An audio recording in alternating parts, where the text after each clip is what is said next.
Welcome back. Gayle Trotter is a conservative columnist and writes on liberty topics, including the Affordable Care Act, tax and energy policy, and national security. Her testimony on constitutional rights before the Senate Judiciary Committee in January 2012 gained international coverage. Gayle is a senior fellow at the Independent Women's Forum. She's a regular panelist on NPR, a frequent guest on national radio and television shows. She's a co-founder of Schaefer & Trotter, PLC, a law firm in metropolitan Washington, D.C. that advises entrepreneurs and small businesses. She received her undergraduate degree in government from the University of Virginia, where she also obtained a law degree and served on the editorial board of the Virginia Journal of International Law. Welcome, Gayle. Great to be with you. Very nice to have you. So we've got the campaign issue for 2015, and you are the expert. So welcome. I'm waiting to hear your opinions. We've got a situation with Hillary Clinton, right? Yes. Her campaign is being dogged constantly by the new FBI probe. Is this one finally going to attach?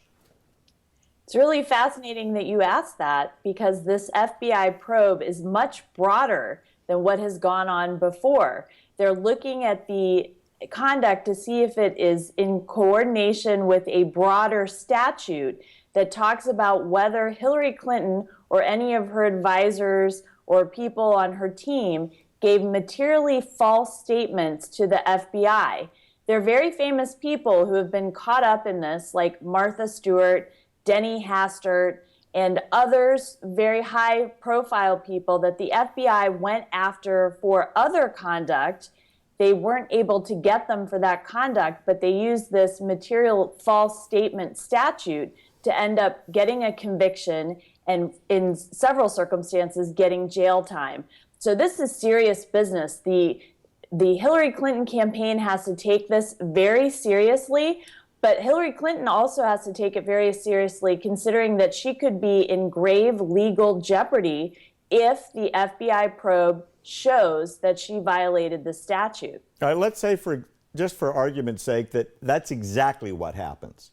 So who technically takes the first step where it goes beyond FBI probe to something that sounds and is really bad legally for her? Right. The FBI investigators work independently. They would investigate the sources, they would follow up on documentation, they would do their job according to the professional standards that they observe.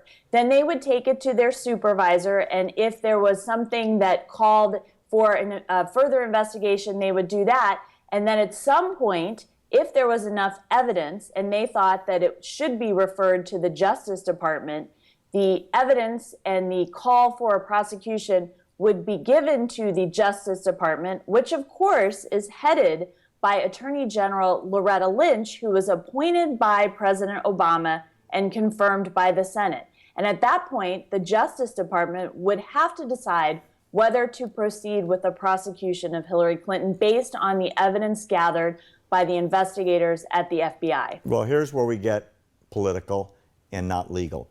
You have a director of the agency that's going to make that yes, we're going ahead or no, we're not decision, who is a political appointee, who's very close friends with a very partisan president, who very much wants Hillary instead of anybody on the other side of the aisle. What happens if the president just says to the Justice Department, stretch this out, let it go on longer, slow things down? What then? Well, we've certainly seen that's the case with other high-profile investigations, like of the IRS and the targeting of conservatives during the 2012 re-election campaign of President Obama. So certainly there is precedent for that happening in the past. It certainly would not surprise anyone who observes these things in Washington, D.C. to think that that might possibly happen. But there's another scenario that's even more interesting. I think Loretta Lynch could allow the prosecution of Hillary Clinton, but President Obama could issue her a full pardon for any conduct or activity while she was Secretary of State. And we talked about that this afternoon when you and I chatted. From a political point of view, does that become a stigma for candidate Clinton if she's running on a campaign that has attached to it an executive pardon from the President of the United States for a multitude of felonious behaviors in regards to behavior while Secretary of State? That's certainly not going to help her with independent voters that she would need in order to be elected as the next president of the United States. When you compare this situation to the last time an executive was given a pardon by a sitting president, Gerald Ford gave Richard Nixon a pardon. When you think about that situation, Richard Nixon was not trying to go back into the Oval Office. He had already resigned, and he was going to ride off into the sunset. In this case, if President Obama gave Hillary Clinton a pardon, it would be to advance a third term of President Obama's presidency, essentially, because although there's not a lot of love lost between President Obama and Hillary Clinton, they certainly share the same ideology and the same goals for a fundamental transformation of America. Exactly. So here's the political question of the night, right? So we've got dozens and dozens and dozens of potential felonious violations of federal law. Given the fact that there's investigation after investigation, and this one looks like it's going to stick, is she still qualified to be President of the United States, or should this be something that the American electorate just says, enough's enough, there's too many questions that we don't have answers to, we've got to go with somebody else?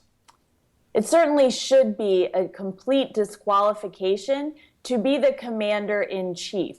When you think about how long Hillary Clinton has been close to government service, starting as the governor's wife in Arkansas, becoming First Lady, then being a U.S. Senator, then being the Secretary of State, she could not possibly maintain that she did not know how vitally important it is to secure government records, not only classified information or top secret information, but even just all government records. And when she served as Secretary of State, we had our ambassador, who was the first U.S. ambassador killed since 1970. Okay, quick question, Gayle, before we go. Does this stick? Does this bring her down, or does she get over this hump? I think it will bring her down, to her great chagrin. Wow. Well, Gayle, thanks so much. I love having the political insight and the legal insight. Really, really helpful. We really appreciate you being with us today. I'll tell you, I'm waiting to see if your prediction comes true. Thanks so much.